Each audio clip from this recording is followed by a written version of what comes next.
Hi സുഹൃത്തുക്കളെ, അങ്ങനെ രാഹുൽ മാങ്കൂട്ടത്തിന് ഗംഭീര വിജയം. അങ്ങനെ അതിജീവിതകളും രതിജീവിതകളൊക്കെ തേഞ്ഞൊട്ടി എന്ന് വേണമെങ്കിൽ പറയാം. അപ്പം ആദ്യം തന്നെ ഞാൻ പറയുകയാണ്, രാഹുൽ മാങ്കൂട്ടം കോൺഗ്രസ് പ്രസ്ഥാനത്തിലേക്ക് തിരിച്ചു വരണം എന്നാഗ്രഹിക്കുന്ന ആളുകളൊക്കെ ഒന്ന് വീഡിയോ ഒന്ന് ലൈക്ക് ചെയ്തേക്കണേ. എത്ര ആളുകൾ ആഗ്രഹിക്കുന്നുണ്ടെന്ന് അറിയാനാണ്. രാഹുൽ ഈ ഒരു പ്രസ്ഥാനത്ത് തുടരണം.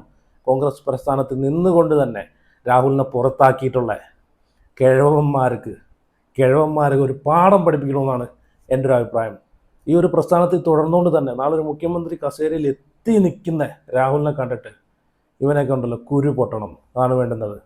ഇപ്പോൾ രാഹുൽ മുഖ്യമന്ത്രി കസേരയിലേക്ക് എത്തുമെന്ന് മുൻകൂട്ടി കണ്ടിട്ടാണ് ഇവനൊക്കെ രാഹുലിനെ പുറത്താക്കാനെ കൊണ്ട് വെപ്രാളം കാണിച്ച് നെട്ടോട്ട് ഓടിക്കൊണ്ടിരിക്കുന്നത്.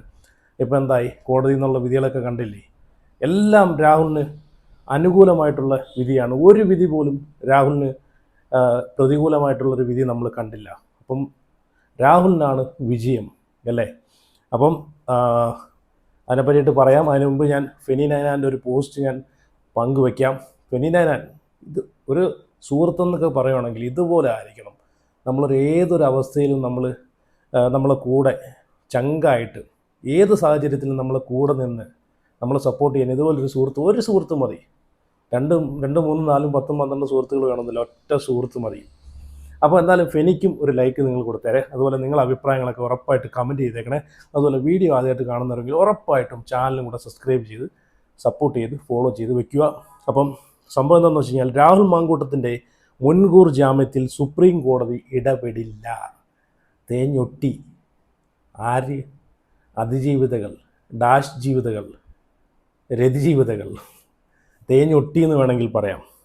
അപ്പം ഫെനി നൈനാൻ്റെ പോസ്റ്റിലേക്ക് വരുന്നതിന് മുമ്പേ ഞാൻ ആ ന്യൂസ് കൊടുക്കാം കേട്ടോ. ആ ന്യൂസ് ഒന്ന് നിങ്ങൾ കണ്ടു നോക്കേ. രാഹുൽ മാങ്കൂട്ടത്തിനെതിരായ ലൈംഗിക പീഡന കേസിൽ മുൻകൂർ ജാമ്യത്തിൽ ഇടപെടാനില്ല എന്ന് സുപ്രീം കോടതി. എന്നാൽ അതിജീവിതക്കെതിരായ പരാമർശങ്ങൾ കോടതി നീക്കിയിരിക്കുന്നു. ഹൈക്കോടതി നടത്തിയ പരാമർശങ്ങളാണ് സുപ്രീം കോടതി നീക്കിയത്. വിശദാംശങ്ങളുമായി ജിതിൻ ചന്ദ്രൻ ചേരുകയാണ്. ജിതിൻ, പ്രധാനപ്പെട്ട ആവശ്യം ഈ മുൻകൂർ ജാമ്യം റദ്ദാക്കണമെന്നുള്ളായിരുന്നു. അതിൽ കോടതി ഇടപെട്ടിട്ടില്ല. പക്ഷേ അതിജീവിതക്കെതിരായ പരാമർശം അത് നീക്കിയിരിക്കുന്നു. എന്താണ് കോടതിയുടെ തീരുമാനം?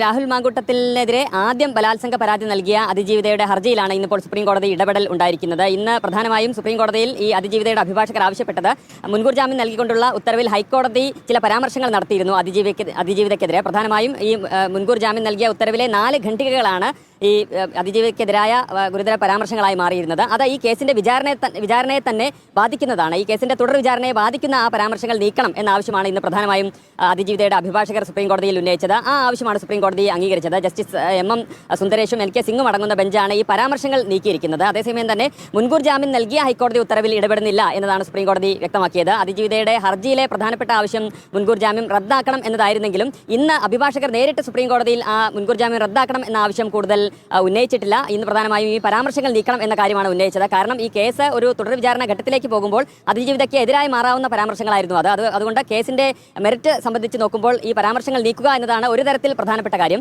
ഈ മുൻകൂർ ജാമ്യത്തിൽ സുപ്രീം കോടതി ഇടപെടാനുള്ള സാധ്യതയും കുറവായിരുന്നു. ഒരു തരത്തിൽ സാധാരണഗതിയിൽ ഈ ജാമ്യങ്ങളിൽ സുപ്രീം കോടതി കുറച്ചുകൂടെ ഉദാരമായ ഒരു നിലപാട് സ്വീകരിക്കാറുണ്ട്. അതുകൊണ്ട് മുൻകൂർ ജാമ്യം റദ്ദാക്കുന്ന നടപടിയിലേക്ക് കോടതി പോകാനുള്ള സാധ്യതയും കുറവായിരുന്നു. അതെല്ലാം കൂടി കണക്കിലെടുത്താണ് പരാമർശങ്ങൾ നീക്കണം എന്ന ആവശ്യം ഇന്ന് കൂടുതലായി അഭിഭാഷകർ ഉന്നയിച്ചത്. ആ ആവശ്യമാണ് ഇപ്പോൾ സുപ്രീം കോടതി ഉന്നയിച്ചിരിക്കുന്നത്. അതായത് ഈ ജാമ്യ ഹർജി പരിഗണിക്കുന്ന സമയത്ത് ഒരു മിനി ട്രയൽ നടത്തുകയായിരുന്നു ഹൈക്കോടതി. അത് നിയമവിരുദ്ധമാണ് എന്നാണ് അതിജീവിത പറഞ്ഞിരുന്നത്. അത് ഏറെക്കുറെ അംഗീകരിക്കുന്നത് ആണോ ഇപ്പോൾ ഈ സുപ്രീം കോടതിയുടെ ഈ നിലപാട്?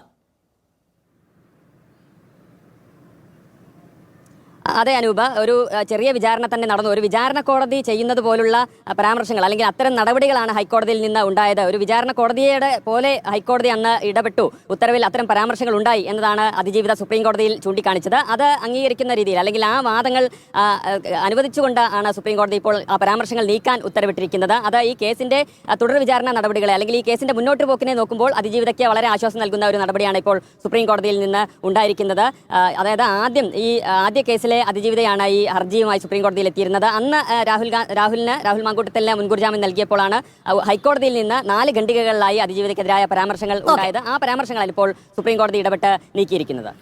രാഹുൽ മാങ്കൂട്ടം കണ്ടല്ലോ, ഇത് രാഹുലിന് പ്രതികൂലമായിട്ടായിരുന്നെങ്കിൽ അനുകൂലമായിട്ടായതുകൊണ്ട് ഒരു മാധ്യമങ്ങളും എടുത്ത് വലിയ രീതിയിൽ അങ്ങോട്ട് ചർച്ചയാക്കുന്ന കണ്ടില്ല. ജസ്റ്റ് ഒന്ന് പറഞ്ഞു പോകുന്നതാണ് ഞാൻ കണ്ടിട്ടുള്ളത്. പക്ഷേ രാഹുലിന് പ്രതികൂലമായിട്ടായിരുന്നെങ്കിൽ എന്തായനെ നമ്മളൊരു ചർച്ച തന്നെ വെച്ച് കൂട്ടി രാഹുൽ മാങ്കൂട്ടത്തിനെ വലിച്ചു കീറി പൊട്ടിക്കുന്ന രീതിയിലേക്ക് തന്നെ അതൊരു പോകുന്നൊരു ഒരു വാർത്ത തന്നെ ആയിരുന്നു. ഇന്നത്തെ ദിവസം മൊത്തവും പിന്നെ അതായിരുന്നു വാർത്തകൾ, ചർച്ചകൾ, ചാനൽ ചർച്ചകൾ അല്ലേ. അപ്പോൾ പ്രതികൂലമായതുകൊണ്ട് ആർക്കും വേണ്ട, ആർക്കും വാർത്തയും ചർച്ചകളിലും പങ്കെടുക്കേണ്ട, ചർച്ചയും ചെയ്യേണ്ട, വാർത്തയും ചെയ്യേണ്ട, ഒന്നും ചെയ്യേണ്ട. അപ്പം ഫെനി നയനാനും അതിനെ പറ്റിയിട്ടാണ് പറയുന്നത്. ഫെനി നയനാൻ ഇന്ന് പങ്കുവച്ചൊരു വാർത്ത, ഇന്ന് മാധ്യമങ്ങളിൽ വരാനിടയില്ലാത്ത ഒരു വാർത്ത നിങ്ങളോട് പറയാനാണ് ഈ പോസ്റ്റ്. ഇന്ന് രാവിലെ മാധ്യമങ്ങളിൽ വലിയ വാർത്തയുണ്ടായിരുന്നു, രാഹുലിന് നിർണായകം എന്ന്. സുപ്രീം കോടതിയിൽ ഒന്നാമത്തെ പരാതിക്കാരി ഹൈക്കോടതി രാഹുലിന് നൽകിയ ജാമ്യം തള്ളിക്കളയണം എന്നാവശ്യപ്പെട്ട് കൊടുത്ത ഹർജി പരിഗണിക്കുന്ന ദിവസമായിരുന്നു ഇന്ന്. സുപ്രീം കോടതി പരാതിക്കാരി കൊടുത്ത ഹർജി ഇന്ന് ജയിലിൽ പോലും സ്വീകരിക്കാതെ തള്ളിക്കളഞ്ഞു. കൈയടിക്കണം, ഒരു ലൈക്ക് കൊടുക്കടാ. രാഹുൽ ഈ പ്രസ്ഥാനത്തിലേക്ക് തിരിച്ചു വരണമെന്ന് ആഗ്രഹിക്കുന്ന ആളുകൾ ഇത് കേൾക്കുമ്പോണ്ടല്ലോ, അവർക്കൊക്കെ ഒരു മനസ്സിനകത്തൊരു കുളിരാണ്, ഒരു സന്തോഷമാണ്. അപ്പോൾ ഒരു ലൈക്കും കൊടുത്തേരെ, നിങ്ങളെ സന്തോഷം കൊണ്ട് അതിലങ്ങോട്ട് പോട്ടെ. സുപ്രീം കോടതി ഒന്നും കൂടെ വായിക്കണം, അത് സന്തോഷം കൊണ്ട് എനിക്കത് റിപ്പീറ്റ് ചെയ്യാൻ തോന്നുന്നത്. സുപ്രീം കോടതി പരാതിക്കാരി കൊടുത്ത ഹർജി ഇന്ന് ഫയലിൽ പോലും സ്വീകരിക്കാതെ തള്ളിക്കളഞ്ഞു, കൊണ്ടുപോയിക്കോളൂ പറഞ്ഞ്. പിന്നെ എന്തോ പറയാനാടേ?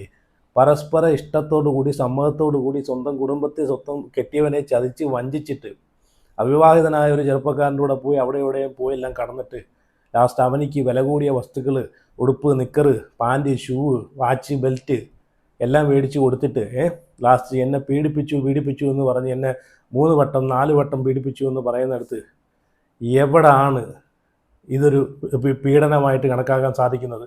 എവിടെയാണ് ഇതിൽ ഒരു പോക്സോ കേസ് വരുമെന്ന് പറഞ്ഞിട്ട് പിന്നെ അത് ഇതുവരെ കണ്ടിട്ടൊന്നുമില്ല. രാഹുലിനെ പിന്നെ പുറത്താക്കിയല്ലോ, പിന്നെ രാഷ്ട്രീയത്തിലും ഇല്ലല്ലോ, പിന്നെ പോക്സോ കൊണ്ടുവരേണ്ട കാര്യമില്ല. നേരെ മറിച്ച് പാലക്കാട് മത്സരിക്കാനെ കൊണ്ട് സീറ്റെങ്ങാനും കൊടുത്താണെങ്കിൽ ഒട്ടനെ കൊണ്ടുവന്നേനെ. രാഹുലിനെ തിരിച്ചെടുത്താണെങ്കിൽ ഒട്ടനെ പോക്സോ ആയിട്ട് വന്നേനെ. അപ്പം എന്തായാലും വളരെ നല്ല കാര്യം. കാരണം കോടതിക്ക് ഇതൊക്കെ മനസ്സിലായല്ലോ. ഇനി അങ്ങോട്ട് സത്യം ജയിക്കുന്ന ദിവസങ്ങളാണ്, ഞെട്ടിക്കുന്ന സത്യങ്ങൾ പുറത്തു വരാൻ പോകുന്ന ദിവസങ്ങളാണ്. നിങ്ങൾ കണ്ടോ? ഇതിനെയെല്ലാം, ഇതിൻ്റെ പുറകിൽ കളിച്ചവരെയെല്ലാം വലിച്ചു കീറി പുറത്ത് കൊണ്ടുവന്നിരിക്കും രാഹുൽ മാങ്കൂട്ടത്തിൻ്റെ സുഹൃത്തുക്കളും. നിങ്ങൾ നോക്കിക്കോ, ഇനി അങ്ങോട്ട് കളികൾ വേറെയാണ് കാണാൻ കിടക്കുന്നത്. ഓക്കെ, ഇത്രയാണ് ഫെനി നയനാൻ കുറിച്ച ഫേസ്ബുക്കിനകത്തുള്ള പോസ്റ്റ്. ഇനി ഞാനിവിടെ ഒരു വീഡിയോ ക്ലിപ്പ് പങ്കുവയ്ക്കാം. അതിനകത്ത് രാഹുലിനെ പഠിപ്പിച്ചൊരു ഫാദർ പറയുന്നത് നിങ്ങളൊന്ന് കണ്ടു നോക്കുക. കാരണം രാഹുലുമായിട്ട് ബന്ധപ്പെട്ട് നിൽക്കുന്ന ആളുകളെല്ലാം പറയുന്നത് എങ്ങനെയാണ്, രാഹുൽ എന്നൊരു വ്യക്തിയെ പറ്റിയിട്ട് നല്ലപോലെ അറിയാവുന്ന ആളുകളെല്ലാം പറയുന്ന ഒരേ സ്വരത്തിൽ പറയുന്ന കാര്യമാണ്, രാഹുൽ എന്നൊരു വ്യക്തി അങ്ങനെ ചെയ്യുമെന്ന് ഒരിക്കലും ഞങ്ങൾ പ്രതീക്ഷിക്കുന്നില്ല. ഇത് രാഷ്ട്രീയപരമായിട്ടുള്ള ഇനി ചെയ്തെന്നിരിക്കട്ടെ, ഇതിനകത്ത് എവിടെയാണ് കോടതി പറഞ്ഞ പോലെ എവിടെയാണ് പരസ്പര സമ്മതത്തോടു കൂടി നടന്നിട്ടുള്ള കാര്യങ്ങളിൽ എവിടെയാണ് ഒരാൾ മാത്രം കുറ്റക്കാരനാവുന്നത്? അത് രാഷ്ട്രീയപരമായിട്ട് എടുത്തിട്ട് ആ ഒരു വ്യക്തിയുടെ രാഷ്ട്രീയം തന്നെ തകർത്ത് കളയുന്ന രീതിയിൽ ഒന്ന് ആലോചിച്ച് നോക്കിയേ. ഇന്ന് രാഹുലിൻ്റെ പേരിൽ ഇങ്ങനെ ഒരു ആരോപണം കൊണ്ടിട്ടില്ലായിരുന്നെങ്കിൽ ഈ ഇലക്ഷന് രാഹുൽ നിന്ന് റെക്കോർഡ് വിജയത്തോടു കൂടി രാഹുൽ ജയിച്ചേനെ. അടുത്ത തെരഞ്ഞെടുപ്പിൽ മുഖ്യമന്ത്രി കസേരയിലേക്ക് വേണ്ടിയിട്ട് തന്നെ ഒരു ചാൻസ് കിട്ടേണ്ട ഒരു മനുഷ്യനെയാണ് ഇവർ നശിപ്പിച്ചു കളയുക. കേരളത്തിൻ്റെ ഇതുപോലുള്ള ആളുകൾ ഉണ്ടെങ്കിൽ മാത്രമേ നമ്മളെ കേരളത്തിനൊക്കെ വികസനങ്ങൾ ഉണ്ടാകത്തുള്ളൂ. ഈ 10 കൊല്ലം കൊണ്ട് എന്തോന്ന് വികസനമാണ് കേരളത്തിനുണ്ടായിട്ടുള്ളത്. അവിടെ ഇവിടെയും കുറേ റോഡുകൾ വന്നെന്ന് പറഞ്ഞിട്ട് വല്ല വികസനം ഉണ്ടായിട്ടില്ല, നല്ല കുറേ റോഡുകൾ വന്നു. റോഡുകൾ മാത്രം മതിയോ? വേറെ ഒന്നും വേണ്ടേ? വേറെ എന്ത് വികസനമാണ് വന്നിട്ടുള്ളത്? രാഹുലിനെ പോലുള്ള ആളുകളൊക്കെ ഉണ്ടല്ലോ, രാഷ്ട്രീയത്തിലേക്കൊക്കെ കയറി വന്നു കഴിഞ്ഞാൽ ഉറപ്പായിട്ടും നമ്മളെ കേരളമൊക്കെ ഉണ്ടല്ലോ, എവിടെ എത്തിയനെന്നൊന്ന് ആലോചിച്ച് നോക്കി, എവിടെ എത്തിയനെ. ഓക്കെ, ഞാനെന്തായാലും ആ രാഹുൽ മാങ്കൂട്ടത്തിനെ പഠിപ്പിച്ച ആ ഫാദർ പറയുന്ന ആ വാക്കുകളും കൂടെ ഞാൻ ഇവിടെ വെച്ച് തരാം, നിങ്ങളൊന്ന് കണ്ടു നോക്കേ. രാഹുൽ മാങ്കൂട്ടത്തിൽ തപോവന്റെ ഒരു സ്റ്റുഡന്റ് ആയിരുന്നു എന്ന് കേട്ടിട്ടുണ്ട്. എന്താണ് ഇവിടുത്തെ ഒരു പൂർവ്വ വിദ്യാർത്ഥി എന്ന നിലയിൽ അച്ഛന് പറയാനുള്ളത്? ഇവിടുത്തെ ഒരു നല്ല വിദ്യാർത്ഥിയായിരുന്നു എന്ന് ഞാൻ മനസ്സിലാക്കിയിട്ടുണ്ട്. അതായത് LKG തൊട്ട് 10ാം ക്ലാസ് വരെ ഇവിടെ പഠിച്ചിരുന്നു എന്നുള്ളത് യാഥാർത്ഥ്യമാണ്. പക്ഷെ അദ്ദേഹം ഒരു MLA ആയപ്പോൾ ഒത്തിരി സന്തോഷം ഉളവാക്കിയ ഒരു കാര്യമാണ്. എന്നാൽ പിൽക്കാലത്ത് അദ്ദേഹത്തിനുണ്ടായ ഈ ആരോപണങ്ങൾ കേട്ടപ്പം നമുക്കൊത്തിരി പ്രയാസമുളവാക്കി, ഒത്തിരി സങ്കടം തോന്നി. അതിൻ്റെ സത്യാവസ്ഥയെക്കുറിച്ച് കോടതിയിൽ പരിശോധിക്കട്ടെ. ഇന്നത്തെ നമ്മുടെ സമൂഹത്തിൽ നല്ല പൊതുപ്രവർത്തകരെ പോലും സ്ത്രീ വിഷയവുമായിട്ട് ബന്ധപ്പെടുത്തി വേട്ടയാടിയിട്ടുള്ള കഥകൾ നമ്മൾ കേട്ടിട്ടുണ്ട്. നമ്മുടെ എല്ലാവരും പ്രിയങ്കരനായിരുന്ന മുഖ്യമന്ത്രിയായിരുന്ന ഉമ്മൻചാണ്ടി സാറിനെ പോലും വെറുതെ വിടാത്ത ഒരു നാടാണ് കേരളം എന്നുള്ളത് ഞാൻ മനസ്സിലാക്കിയിട്ടുണ്ട്. അദ്ദേഹത്തെ പോലും എന്തും വേണ്ടി വേട്ടയാടിയിട്ടുണ്ട് സരിത കേസിലും. കണ്ടല്ലോ. ഇനി ഞാനിവിടെ ഒരു പോസ്റ്റ് വയ്ക്കാം. ജോബിൽ ജോബ് പോൾ എന്ന് പറഞ്ഞിട്ടുള്ളൊരു ഐഡിയയിൽ നിന്ന് വെരിഫൈഡ് ആയിട്ടുള്ള ഐഡിയ ആണ്. അപ്പം പുള്ളി പറയുന്നത് എന്താണെന്ന് വെച്ച് കഴിഞ്ഞാൽ, മുൻപ് ഗണേഷ് കുമാറിനെതിരെ പരാതി ഉയർന്നപ്പോൾ ഉമ്മൻചാണ്ടി സാറിൻ്റെ സർക്കാരിനെതിരെ തെരുവിലിറങ്ങിയ പിണറായി അന്ന് അതേ ഗണേഷ് കുമാറിനെ സംരക്ഷിക്കാൻ കുടുംബ പ്രശ്നം എന്ന പേരിൽ ലേബൽ ഒട്ടിക്കുന്നു. ഭരണമില്ലാത്തപ്പോൾ ഒരു നീതി, ഭരണമുള്ളപ്പോൾ മറ്റൊരു നീതി. ഇതാണ് പിണറായിയുടെ രാഷ്ട്രീയ ധർമ്മം. പോലീസിനെ ഉപയോഗിച്ച് ഹോട്ടൽ വളഞ്ഞും തെളിവില്ലാതെ കുറ്റപത്രങ്ങൾ ചമച്ചും ഒരു പോരാളിയെ തളർത്താമെന്ന് കരുതുന്നുണ്ടെങ്കിൽ കോടതിയുടെ വരികൾക്കിടയിലുള്ള താക്കീതുകൾ ഒന്നുകൂടി വായിച്ചു നോക്കുന്നത് നന്നായിരിക്കും. പോലീസ് പടച്ചുവിട്ട കഥകൾ നിയമത്തിനു മുന്നിൽ തകർന്നടിയുന്നത് രാജ്യം കണ്ടതാണ്. എൻ്റെ പ്രസ്ഥാനം ഇന്ത്യൻ നാഷണൽ കോൺഗ്രസ് ആരോപണം വന്ന നിമിഷം തന്നെ അന്വേഷണത്തിന് പോലും കാത്തു നിൽക്കാതെ നടപടിയെടുത്തു. അത് കോൺഗ്രസിൻ്റെ ധാർമ്മികതയാണ്. പക്ഷേ നടപടിയെടുക്കാനെ കൊണ്ട് രാഹുലിനെ കൂട്ടുനിന്ന് അതിനകത്ത് ഞാൻ ഇപ്പോഴും വിശ്വസിക്കുന്നതെന്ന് വെച്ച് കഴിഞ്ഞാൽ, രാഹുലിനെ ഈ പറഞ്ഞിട്ടുള്ള അതിലേക്ക് ഒരു കുഴിയിലേക്ക് തള്ളി വിട്ടിട്ട് അതിൻ്റെ മണ്ടയിലേക്ക് മണ്ണിട്ട് മൂടാൻ ആ ഒരു പ്രസ്ഥാനത്തിലുള്ള 3-4 പേരും കൂടെ സപ്പോർട്ട് ചെയ്തു. രാഹുൽ എന്നൊരു വ്യക്തിയെ ഈ പ്രസ്ഥാനത്തിൽ നിന്ന് ഒഴിവാക്കണമെന്ന് ഒരു പിടിവാശി ഉണ്ടല്ലോ, എന്നൊരു അജണ്ട ഉണ്ടല്ലോ, ഈ പ്രസ്ഥാനത്തിലുള്ള ആളുകൾക്കും ഉണ്ടായിരുന്നു. ആ തട്ട് എപ്പോഴും താഴ്ന്നു തന്നെ ഇരിക്കും. സ്വന്തം അണികളെ തെറ്റ് ചെയ്താൽ തിരുത്താനും ശരിക്കു വേണ്ടി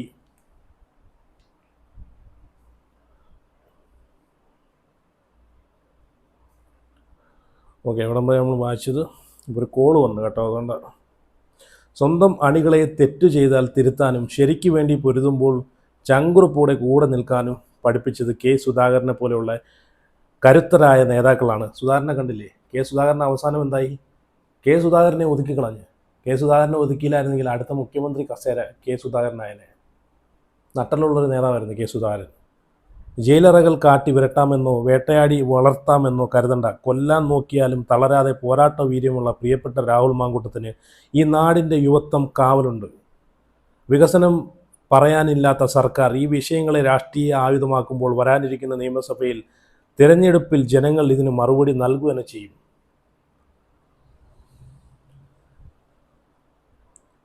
അപവാദങ്ങളുടെ പേമാരി പെയ്യിച്ചതും അധികാരത്തിൻ്റെ ഉരുക്കുമുഷ്ടി കാട്ടിയതും സത്യത്തിൻ്റെ വെളിച്ചത്തിൽ രാഹുൽ ഏട്ടൻ കൂടുതൽ കരുത്തനായി തിരിച്ചു വരും.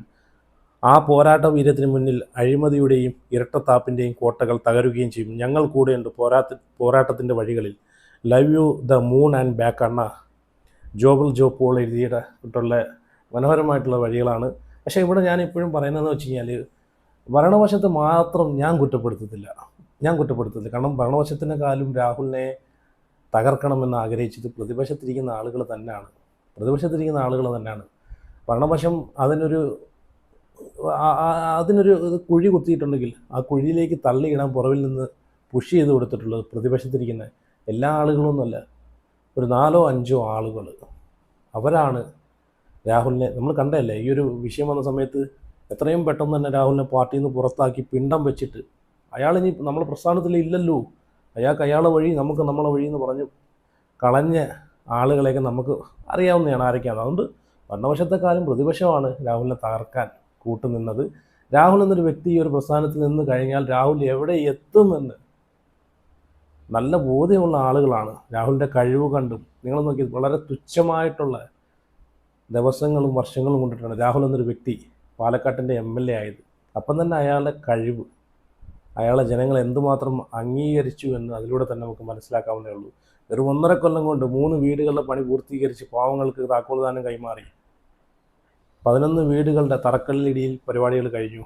100 വീടുകളാണ് 1.5 കൊല്ലം കൊണ്ട് 100 വീടുകൾ പറഞ്ഞതിൽ 1.5 കൊല്ലം കൊണ്ട് 3 വീടുകളുടെ പണികൾ തീർത്ത് കംപ്ലീറ്റ് ചെയ്തിട്ടുണ്ടെങ്കിൽ ആ വ്യക്തിയുടെ കഴിവ് നമ്മൾ അംഗീകരിച്ചേ പറ്റൂ. രാഷ്ട്രീയത്തിൽ അതാണ് ഞാൻ പറഞ്ഞത്, ഇതുപോലുള്ള ആളുകളെയൊന്നും നമുക്ക് ഒരിക്കലും ഇല്ലായ്മ ചെയ്ത് കളയാൻ പറ്റത്തില്ല.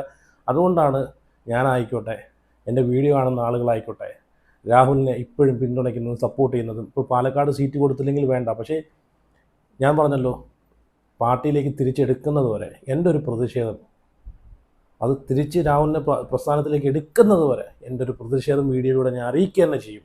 സപ്പോർട്ട് ചെയ്യേണ്ട ആളുകൾക്ക് സപ്പോർട്ട് ചെയ്യാം. ഓക്കെ, അപ്പം ഇത്രയൊക്കെയാണ് ഇന്നത്തെ വിഷയങ്ങൾ. അപ്പോൾ എന്തായാലും ഇന്ന് അതിജീവിതകൾ ചമ്മി നാറി തേഞ്ഞൊട്ടി എന്ന് വേണമെങ്കിൽ പറയാം. രാഹുലിന് വൻ വിജയത്തോടു കൂടി രാഹുലിൽ നിന്ന് സമാധാനമായിട്ട് ഉറങ്ങാം എന്നാണ് എനിക്ക് പറയാനുള്ളത്. അപ്പോൾ എന്തായാലും നിങ്ങളുടെ അഭിപ്രായങ്ങളൊക്കെ കമൻറ്റ് ചെയ്ത് വീഡിയോ ലൈക്ക് ചെയ്യുന്ന താല്പര്യമുള്ള ആളുകൾ ലൈക്ക് ചെയ്യുക, അല്ലാത്തവർ സ്കിപ്പായി പോവുക. ചാനൽ ആദ്യമായിട്ട് കാണുന്നവരെങ്കിൽ ഉറപ്പായിട്ട് ചാനൽ കൂടെ സബ്സ്ക്രൈബ് ചെയ്ത് വയ്ക്കുക. See you.